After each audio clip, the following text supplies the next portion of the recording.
14. Neptune helps the Achaeans.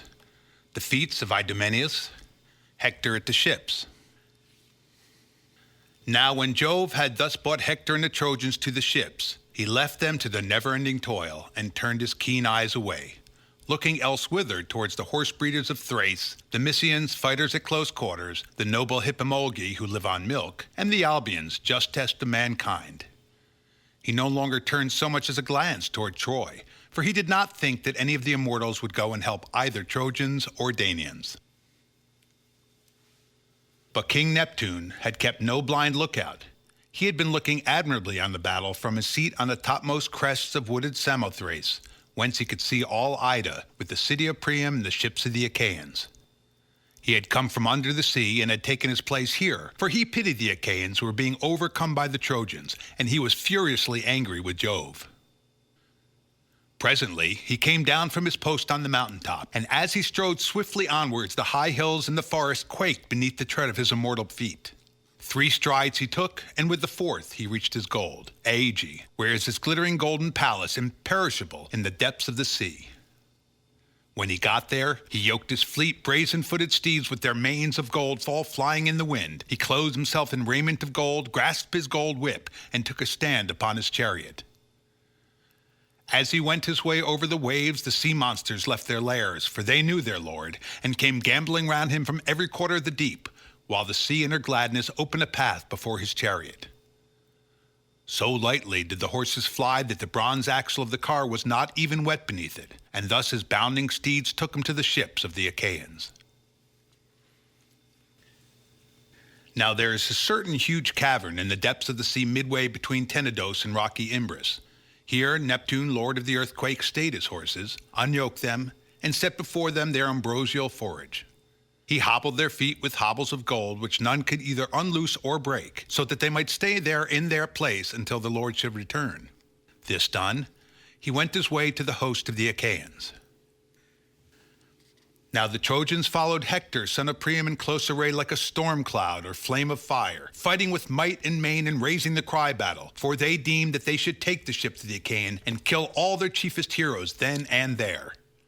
Meanwhile, earth-encircling Neptune, lord of the earthquake, cheered on the Argives, for he had come up out of the sea and had assumed the form and voice of Calchas.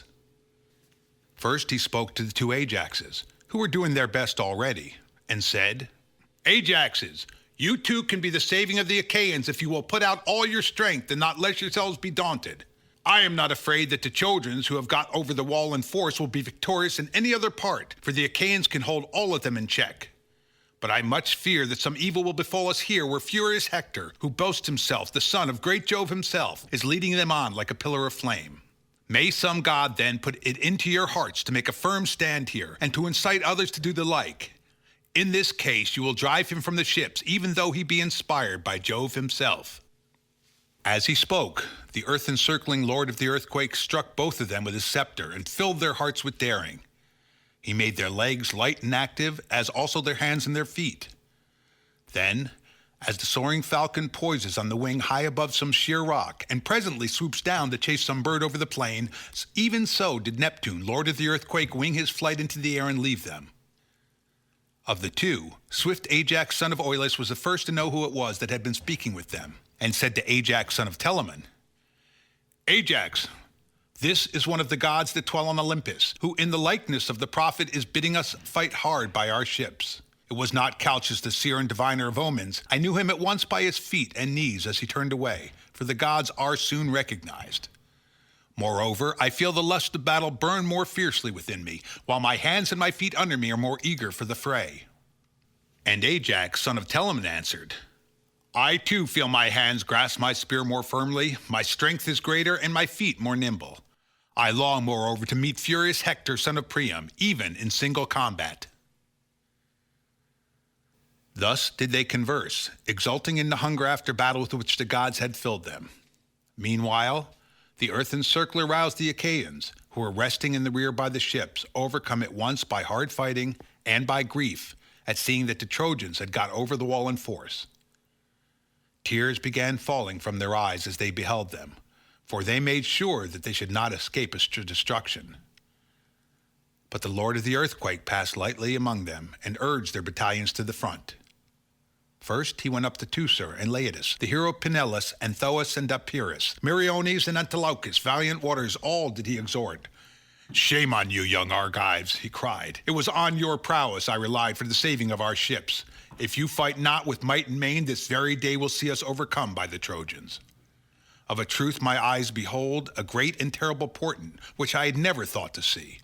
The Trojans at our ships, they, who were heretofore like panic-stricken hinds, the prey of jackals and wolves in a forest, with no strength but in flight, for they cannot defend themselves. Hitherto the Trojans dared not for one moment face the attack of the Achaeans, but now they have sallied far from their city and are fighting at our very ships through the cowardice of our leader and the disaffection of the people themselves, who in their discontent care not to fight in defense of the ships but are being slaughtered near them.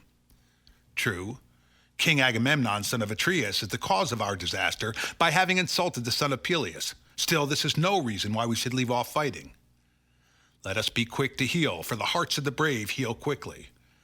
You do ill to be thus remiss, you who are the finest soldiers in our whole army. I blame no man for keeping out a battle if he is a weakling, but I am indignant with such men as you are.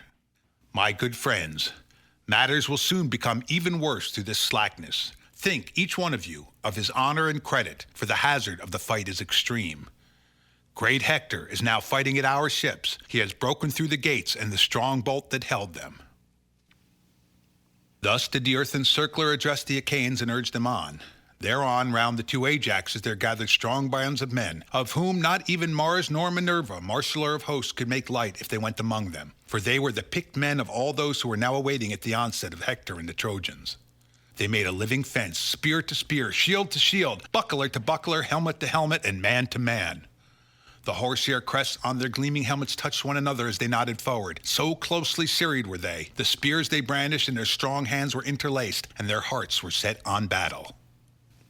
The Trojans advanced in a dense body, with Hector at their head, pressing right on as a rock that comes thundering down the side of some mountain from whose brow the winter torrents have torn it. The foundations of the dull thing have been loosened by floods of rain, and as it bounds headlong on its way, the whole forest is set in an uproar. It swerves neither to right nor left till it reaches level ground, but then, for all its fury, cannot go further.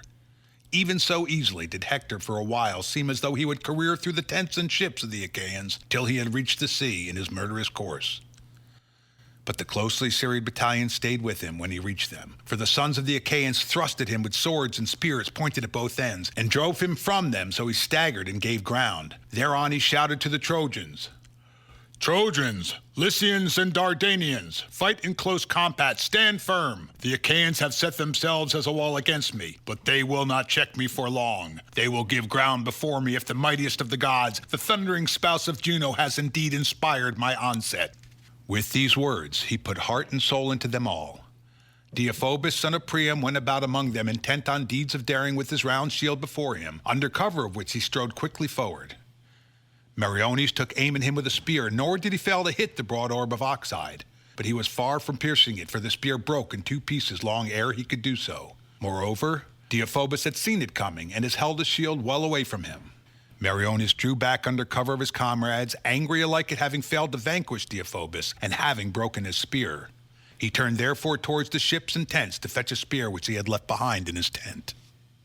The others continued fighting, and the cry of the battle rose up into the heavens. Teucer, son of Telamon, was the first to kill his man, to wit, the warrior Imbrius, son of Mentor, rich in horses. Until the Achaeans came, he had lived in Pedaeum, and had married Mediscaste, a bastard daughter of Priam. But on the arrival of the Danaan fleet, he had gone back to Ilius, and was a great man among the Trojans, dwelling near Priam himself, who gave him like honor with his own son. The son of Telamon now struck him under the ear with a spear, which he then drew back again, and Imbrius fell headlong as an ash tree when it is felled on the crest of some high mountain beacon, and its delicate green foliage comes toppling down to the ground. Thus did he fall, with his bronze-white armor ringing harshly around him, and Teucer sprang forward with intent to strip him of his armor, but as he was doing so, Hector took aim at him with a spear. Teucer saw the spear coming, and swerved aside, whereupon it hit Amphimachus, son of Cetaceus, son of Actor, in the chest as he was coming into battle, and his armor rang rattling around him as he fell heavily to the ground. Hector sprang forward to take Amphimachus's helmet from off his temples, and in a moment Ajax threw a spear at him, but did not wound him. for he was encased all over in his terrible armor. Nevertheless, the spear struck the boss of his shield with such force as to drive him back from the two corpses, which the Achaeans then drew off. Stichius and Menenthius, captains of the Athenians, bore away Amphimachus to the host of the Achaeans, while the two brave and impetuous Ajaxes did the like by Imbrius. As two lions snatch a goat from the hounds that have it in their fangs, and bear it through thick brushwood high above the ground in their jaws, thus did the Ajaxes bear aloft the body of Imbrius, and strip it of its armor. Then the son of Oileus severed the head from the neck in revenge for the death of Amphimachus, and set it whirling over the crowd as though it had been a ball, till it fell in the dust at Hector's feet. Neptune was exceedingly angry that his grandson Amphimachus should have fallen. He therefore went to the tents and ships of the Achaeans to urge the Danaans still further, and to devise evil for the Trojans. Idomeneus met him as he was taking leave of a comrade who had just come from the fight wounded in the knee. His fellow soldiers bore him off the field, and Idomeneus, having given orders to the physician, went on to his tent, for he was still thirsting for battle. Neptune spoke in the likeness and with the voice of Thoas, son of Andremon, who ruled the Aetolians and all Pleuron and Halcaldion, and was honored among his people as though he were a god.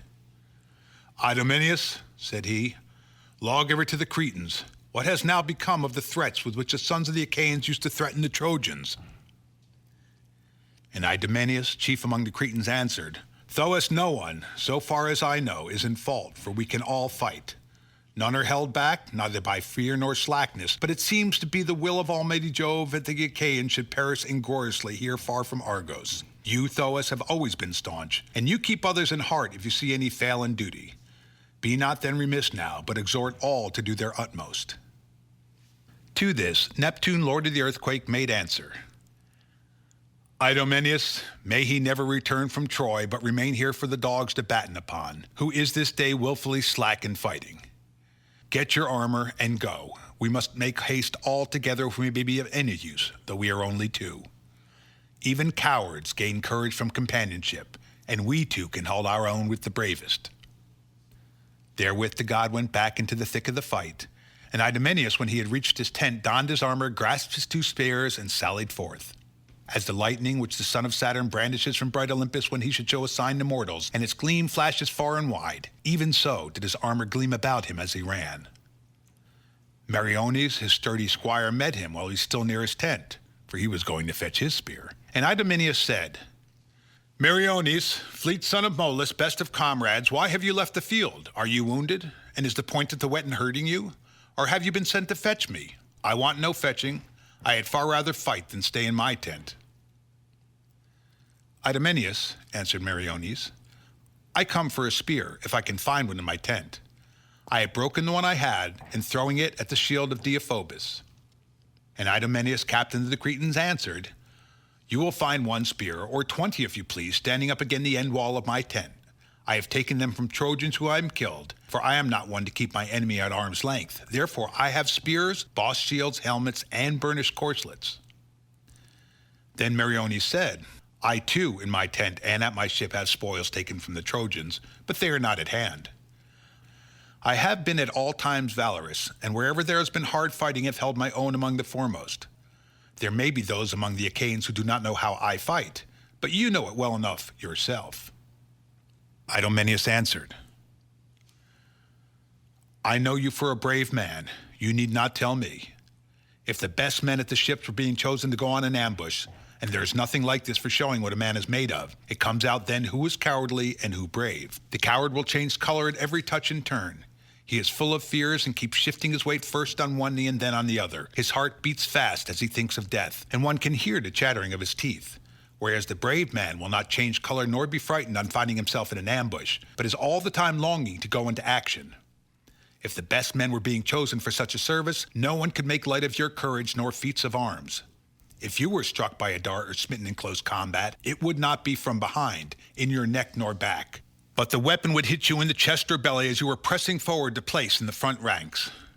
But let us no longer stay here talking like children, lest we be ill spoken of. Go, fetch your spear from the tent at once." On this, Meriones, peer of Mars, went to the tent and got himself a spear of bronze. He then followed after Idomeneus, big with great deeds of valor. As when baneful Mars sallies false to battle, his son Panic, so strong and dauntless, goes with him, to strike terror even into the heart of a hero. The pair have gone from Thrace to arm themselves among the Ephyri, or the brave Phlegians, but they will not listen to both the contending hosts, and will give victory to one side or the other. Even so did Meriones and Idomeneus, captains of men, go out to battle clad in their bronze armors. Meriones was first to speak. "Son of Deucalion," said he, "where would you have us begin fighting? On the right wing of the host, in the center, or on the left wing, where I take it the Achaeans will be the weakest?" Idomeneus answered, "There are others to defend the center, the two Ajaxes and Teucer, who is the finest archer of all the Achaeans, and is good also in a hand-to-hand fight. These will give Hector son of Priam enough to do. Fight as he may, he will find it hard to vanquish their indomitable fury, and to fire the ships, unless the son of Saturn fling a firebrand upon them with his own hand. Great Ajax, son of Telamon, will yield to no man who is in mortal mode and eats the grain of Ceres, if bronze and great stones can overthrow him. He would not yield even to Achilles in a hand-to-hand fight, and in fleetness of foot there is none to beat him. Let us turn therefore towards the left wing, that we may know forthwith whether we are to give glory to some other, or he to us." Meriones, peer of fleet Mars, then led the way till they came to the part of the host which Idomeneus had named. Now, when the Trojans saw Idomeneus coming on like a flame of fire, him and his squire clad in their richly wrought armor, they shouted and made towards him all in a body, and a furious hand-to-hand fight raged under the ship's sterns. Fierce as the shrill winds that whistle upon a day when dust lies deep on the roads, and the gust raise it into a thick cloud, even such was the fury of combat, and might and main did they hack at each other with spear and swords throughout the host. The field bristled with the long and deadly spears which they bore. Dazzling was the sheen of their gleaming helmets, their fresh burnished breastplates and glittering shields as they joined battle with one another. Iron indeed must be his courage who could take pleasure in the sight of such a turmoil and look on it without being dismayed. Thus did the two mighty sons of Saturn devise evil for mortal heroes. Jove was minded to give victory to the Trojans and to Hector so as to do honor to the fleet Achilles. Nevertheless, he did not mean to utterly overthrow the Achaeans' host before Ilius, and only wanted to glorify Thetis and her valiant son. Neptune, on the other hand, went about the Argives to incite them, having come up from the Grey Sea in secret, for he was grieved at seeing them vanquished by the Trojans, and he was furiously angry with Jove. Both were of the same race and country, but Jove was the elder born and knew more. Therefore Neptune feared to defend the Argives openly, but in the likeness of man he kept on encouraging them throughout their host. Thus then did these two devise a knot of war in battle, that none could unloose or break, and set both sides tugging at it, to the failing of men's needs beneath them. And now Idomeneus, though his hair was already flecked with gray, called loud on the Danaans and spread panic among the Trojans as he leaped in among them. He slew Othryonis from Cabesus, a sojourner, who had but lately come to take part in the war. He sought Cassandra, the fairest of Priam's daughters, in marriage, but offered no gifts of wooing, for he promised a great thing, to wit, that he would drive the sons of the Achaeans willy-nilly from Troy. Old King Priam had given his consent and promised her to him, whereon he fought on the strength of the promises thus made to him. Idomeneus aimed a spear and hit him as he came striding on. His cuirass of bronze did not protect him, and the spear stuck in his belly, so that he fell heavily to the ground. Then Idomeneus vaunted over him, saying, "Othryonis, there is no one in the world whom I shall admire more than I do you, if you indeed perform what you have promised Priam's son of Dardanius in return for his daughter. We too will make you an offer. We will give you the loveliest daughter of the son of Atreus, and will bring her from Argos for you to marry, if you will sack the goodly city of Ilius in company with ourselves. So come along with me, that we may make a covenant at the ships about the marriage, and we will not be hard upon you about gifts of wooing." With this, Idomeneus began dragging him by the foot through the thick of the fight, but Asius came up to protect the body on foot in front of his horses, which his esquire drove so close behind him that he could feel their breath upon his shoulder. He was longing to strike down Idomeneus, but ere he could do so, Idomeneus smote him with a spear in the throat under the chin, and the bronze point went clean through it. He fell as an oak, or poplar, or pine, which shipwrights have felled for ships' timbers upon the mountain with whetted axes. Even thus did he lie in full length in front of his chariot and horses, grinding his teeth and clutching at the blood-stained dust. His charioteer was strict with panic and did not dare turn his horses round and escape. Thereupon Autolycus held him in the middle of the body with a spear. His cuirass of bronze did not protect him, and the spear stuck in his belly. He fell gasping from his chariot, and Autolycus, great Nestor's son, drove his horses from the Trojans to the Achaeans. Deiphobus then came close up to Idomeneus to avenge Asius and took aim at him with a spear, but Idomeneus was on the lookout and avoided it, for he was covered by the round shield he always bore, a shield of oxhide and bronze with 2 arm rods on the inside. He crouched under cover of this, and the spear flew over him. But the shield rang out as the spear grazed it, and the weapon sped not in vain from the strong head of Deiphobus, for it struck Hypsenor, son of Hippasus, shepherd of his people, in the liver under the midriff, and his limbs failed beneath him. Deiphobus vaunted over him and cried with a loud voice, saying, "Of a truth Asius has not fallen unavenged. He will be glad even while passing into the house of Hades, strong warden of the gate, that I have sent someone to escort him." Thus did he vaunt, and the Argives were stung by his saying. Noble Antilochus was more angry than anyone, but grief did not make him forget his friend and comrade. He ran up to him, bestrode him, and covered him with his shield. Then 2 of his staunch comrades, Mecistes son of Acinus and Aleastor, stooped down and bore him away, groaning heavily, to the ships. But Idomeneus ceased not his fury. He kept on striving continually either to enshroud some Trojan in the darkness of death, or himself to fall while warding off the evil day from the Achaeans. Then fell Alcathous son of noble Aestes. He was son-in-law to Anchises, having married his eldest daughter Hippodamia, who was the darling of her father and mother, and excelled all her generation in beauty, accomplishments, and understanding, wherefore the bravest men in all Troy had taken her to wife. Him did Neptune lay low by the hand of Idomeneus, blinding his bright eye and binding his strong limbs in fetters, so that he could neither go back nor to one side, but stood stock still like a pillar or lofty tree, when Idomeneus struck him with a spear in the middle of his chest.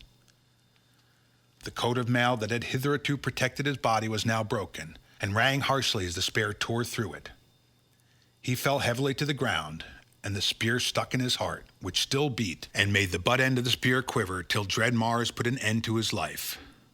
Idomeneus vaunted over him and cried with a loud voice, saying, "Deiphobus, since you are in a mood to vaunt, shall we cry quits now that we have killed 3 men to your 1? Nay, sir. Stand and fight with me yourself, that you may learn what manner of Jove-begotten man am I that have come hither. Jove first begot Minos, chief ruler in Crete, and Minos in turn begot a son, the noble Deucalion. Deucalion begot me to be a ruler over many men in Crete, and my ships have now brought me hither, to be the bane of yourself, your father, and the Trojans." Thus did he speak, and Deiphobus was in 2 minds, whether to go back and fetch some other Trojan to help him, or to take up the challenge single-handed. In the end, he deemed it best to go and fetch Aeneas, whom he found standing in the rear, for he had long been aggrieved with Priam, because in spite of his brave deeds, he did not give him his due share of honor. Deiphobus went up to him and said, "Aeneas, prince among Trojans, if you know any ties of kinship, help me now to defend the body of your sister's husband. Come with me to the rescue of Alcathous, who being husband to your sister brought you up when you were a child in his house, and now Idomeneus has slain him." With these words he moved the heart of Aeneas, and he went in pursuit of Idomeneus, big with great deeds of valor. But Idomeneus was not to be thus daunted as though he were a mere child. He held his ground as a wild boar at bay upon the mountains, who abides the coming of a great crowd of men in some lonely place. The bristles stand up upon his back, his eyes flash fire, and he whets his tusks in his eagerness to defend himself against hounds and men. Even so did famed Idomeneus hold his ground and budge not at the coming of Aeneas. He cried aloud to his comrades, looking toward Asclepius, Atharius, Diaparis, Meriones, and Antilochus, all of them brave soldiers. "Hither, my friends," he cried, "and leave me not single-handed. I go in great fear by fleet Aeneas, who is coming against me, and is a redoubtable dispenser of death battle. Moreover, as he is in the flower of youth when a man's strength is greatest, if I was of the same age as he is, and in my present mind, either he or I shall soon bear away the prize of victory." On this, all of them as one man stood near him, shield on shoulder. Aeneas on the other side called to his comrades, looking towards Deiphobus, Paris, and Agenor, who were the legions of the Trojans along with himself. And the people followed them as sheep follow the ram when they go down to the drink after they have been feeding, and the heart of the shepherd is glad. Even so was the heart of Aeneas gladdened when he saw his people follow him. Then they fought furiously in close combat about the body of Alcathous, wielding their long spears, and the bronze armors about their bodies rang fearfully as they took aim at one another in the press of the fight, while the 2 heroes Aeneas and Idomeneus, peers of Mars, outvied everyone in their desire to hack at each other with sword and spear. Aeneas took aim first, but Idomeneus was on the lookout and avoided the spear, so that it sped from Aeneas' strong hand in vain and fell quivering in the ground. Idomeneus meanwhile smote Oenomaus in the middle of his belly and broke the plate of his corslet, whereupon his bowels came gushing out as he clutched the earth in the palms of his hands as he fell sprawling in the dust. Idomeneus drew his spear out of his body, but could not strip him of the rest of his armor for the rain of darts that were showered upon him. Moreover, his strength was now beginning to fail him, so that he could no longer charge, and could no longer spring forward to recover his own weapon, nor swerve aside to avoid one that was aimed at him. Therefore, though he still defended himself in hand-to-hand fight, his heavy feet could not bear him swiftly out of the battle. Deiphobus aimed a spear at him as he was retreating slowly from the field, for his bitterness against him was as fierce as ever, but again he missed him, and hit Ascalaphus, the son of Mars. The spear went through his shoulder, and he clutched the earth in the palms of his hands as he fell sprawling in the dust. Grim Mars of awful voice did not yet know that his son had fallen, for he was sitting on the summits of Olympus under the golden clouds by command of Jove, where the other gods were also sitting, forbidden to take part in the battle. Meanwhile, men fought furiously about the body. Deiphobus tore the helmet from off his head, but Meriones sprang upon him and struck him on the arm with a spear, so that the visored helmet fell from his hand and came ringing down upon the ground. Therefore Meriones sprang upon him like a vulture, drew a spear from his shoulder, and fell back under the cover of his men. Then Polites, own brother of Deiphobus, passed his arms around his waist and bore him away from the battle till he got to his horses that were standing in the rear, with the chariot and their driver. These took him towards the city, groaning and in great pain, with blood flowing from his arm. The others still fought on, and the battle cry rose to heaven without ceasing. Aeneas sprang on Aphareus son of Calator and struck him with a spear in his throat, which was turned towards him. His head fell on one side, his helmet and shield came down along him, and death, life's foe, was shed around him. Antilochus spied his chance, flew forward towards Thune and wounded him as he was turning round. He laid open the vein that runs all the way up the back of the neck. He cut this vein clean away through its whole course, and Thune fell in the dust, face upwards, stretching out his hands imploringly towards his comrades. Antilochus sprang upon him and stripped the armor from his shoulders, glaring round him fearfully as he did so. The Trojans came about him on every side and struck his broad and gleaming shield, but could not wound his body, for Neptune stood guard over the son of Nestor, though the darts fell thickly round him. He was never clear of the foe, but was always in the thick of the fight. His spear was never idle. He poised and aimed it in every direction, so eager was he to hit someone from a distance or to fight him hand to hand. As he was thus aiming among the crowd, he was seen by Adamas son of Asius, who rushed toward him and struck him with a spear in the middle of his shield. But Neptune made his point without effect, for he grudged him the life of Antilochus. One half, therefore, of the spear stuck fast like a charged stake in Antilochus' shield, while the other lay on the ground. Adamas then sought shelter under cover of his men, but Meriones followed after him and hit him with a spear midway between the private parts and the navel, where a wound is particularly painful to wretched mortals. There did Meriones transfix him, and he writhed convulsively about the spear as some bull, whom mountain herdsmen have bound with ropes and withes and are taking away perforce. Even so did he move convulsively for a while, but not for very long, till Meriones came up and drew the spear out of his body, and his eyes were veiled in darkness. Helenus then struck Deipyrus with a great Thracian sword, hitting him on the temple in close combat and tearing the helmet from his head. The helmet fell to the ground, and one of those who were fighting on the Achaean side took charge of it as it rolled at his feet, but the eyes of Deipyrus were closed in the darkness of death. On this Menelaus was grieved, and made menacingly towards Helenus, brandishing his spear. But Helenus drew his bow, and the two attacked one another at the same moment, the one with his spear and the other with his bow and arrow. The son of Priam hit the breastplate of Menelaus' corslet, but the arrow glanced from it. As black beans or pulse coming pattering down onto a threshing floor from the broad winnowing shovel, blown by shrill winds and shaken by the shovel, even so did the arrow glance off and recoiled from the shield of Menelaus, who in his turn wounded the hand with which Helenus carried his bow. The spear went right through his hand and stuck in the bow itself, so that to his life he retreated under cover of his men, with his hand dragging by his side. For the spear weighed it down till Agenor drew it out and bound the hand carefully in a woolen sling which his esquire had with him. Pisander then made straight at Menelaus, his evil destiny luring him on to his doom, for he was to fall and fight with you, O Menelaus.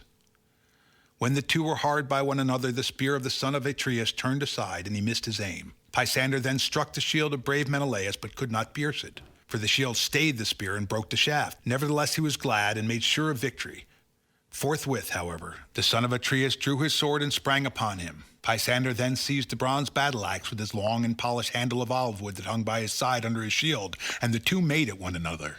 Pisander struck the peak of Menelaus' crested helmet just under the crest itself, and Menelaus hit Pisander as he was coming towards him on the forehead just at the rise of his nose. The bones cracked, and his two gore-bedrabbled eyes fell by his feet in the dust. He fell backward to the ground, and Menelaus sent his heel upon him, stripped him of his armor, and vaunted over him, saying, "Even thus shall you Trojans leave the ships of the Achaeans, proud and insatiate of battle though you be, nor shall you lack any of the disgrace and shame which you have heaped upon yourself. Cowardly she-wolves that you are, you feared not the anger of dread Jove, avenger of violated hospitality, who will one day destroy your city. You stole my wedded wife and wickedly carried off much treasure when you were her guest, and now you would fling fire upon our ships and kill our heroes. A day will come when, rage as you may, you shall be stayed. O Father Jove, you, who they say art above all both gods and men in wisdom, and from whom all things that befall us do proceed, how can you thus favor the Trojans, men so proud and overweening that they are never tired of fighting? All things pall after a while, sleep, love, sweet song, and stately dance. Still, these are the things of which a man would surely have his fill rather than a battle, whereas it is of battle that the Trojans are insatiate." So saying, Menelaus stripped the blood-stained armor from the body of Pisander and handed it over to his men. Then he again ranged himself among those who were in the front of the fight. Harpalion, son of King Palamenes, then sprang upon him. He had come to fight at Troy along with his father, but he did not go home again. He struck the middle of Menelaus' shield with a spear but could not pierce it, and to save his life drew back under cover of his men, looking round him on every side lest he should be wounded. But Meriones aimed a bronze-tipped arrow at him as he was leaving the field, and hit him on the right buttock. The arrow pierced the bone through and through and penetrated the bladder, so he sat down where he was and breathed his last in the arms of his comrades, stretched like a worm upon the ground and watering the earth with blood that flowed from his wounds. The brave Paphlagonians tended him with all due care. They raised him into his chariot and bore him sadly off to the city of Troy. His father went also with him, weeping bitterly, but there was no ransom that could bring his dead son to life again. Paris was deeply grieved by the death of Harpalion, who was his host when he went among the Paphlagonians. He aimed an arrow, therefore, in order to avenge him. Now there was a certain man named Euchenor, son of Polyides the prophet, a brave man and wealthy, whose home was in Corinth. This Euchenor had set sail for Troy, well knowing that it would be the death of him, for his good old father Polyides had often told him that he must either stay at home and die of a terrible disease, or go with the Achaeans and perish at the hands of the Trojans.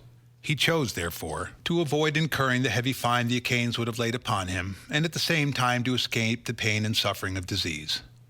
Paris now smote him on the jaw under his ear, whereon the life went out of him, and he was enshrouded in the darkness of death.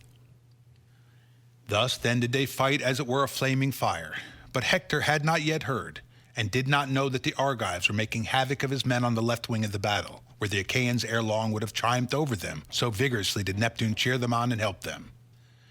He therefore held on at the point where he had first forced his way through the gates and the wall, after breaking through the serried ranks of Danaan warriors.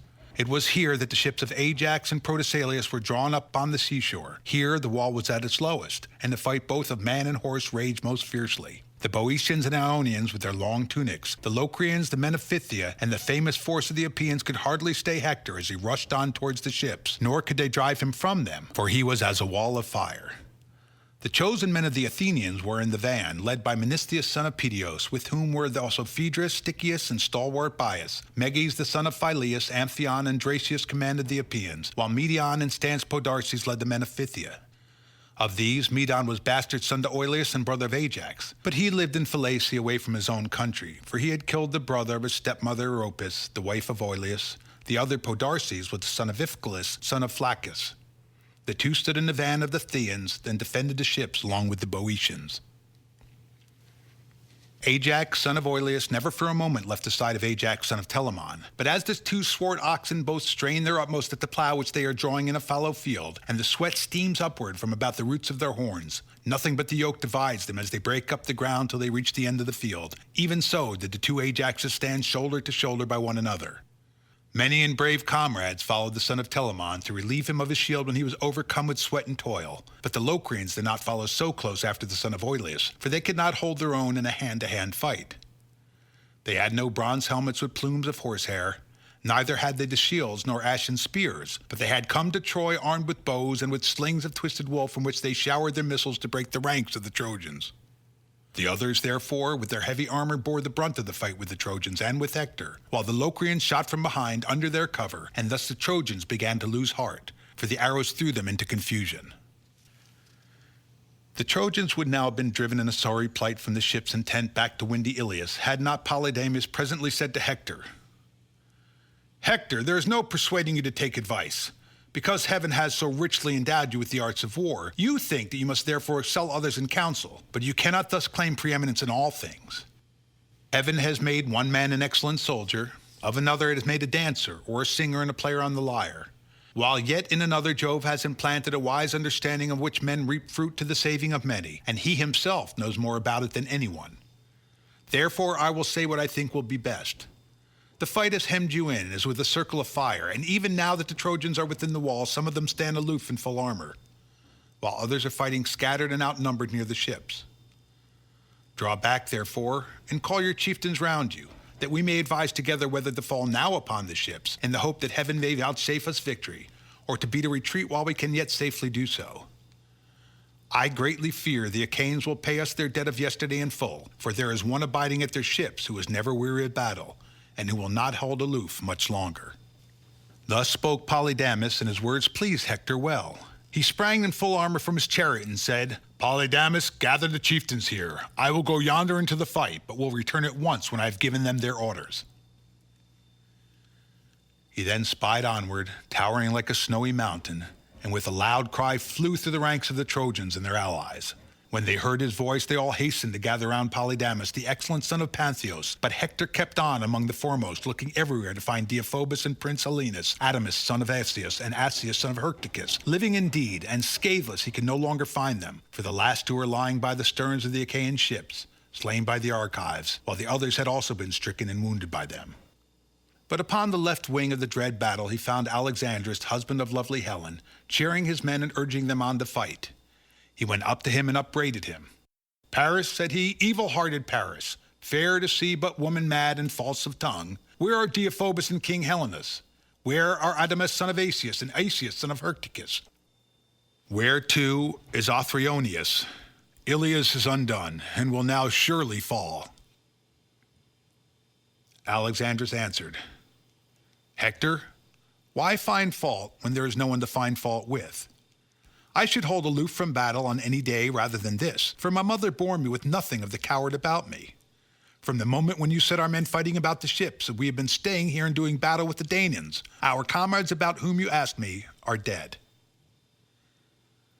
Deiphobus and King Helenus alone have left the field, wounded both of them in the hand, but the son of Saturn saved them alive. Now, therefore, lead on where you would have us go, and we will follow with right good will. You shall not find us fail you in so far as our strength holds out. But no man can do more than in him lies, no matter how willing he may be."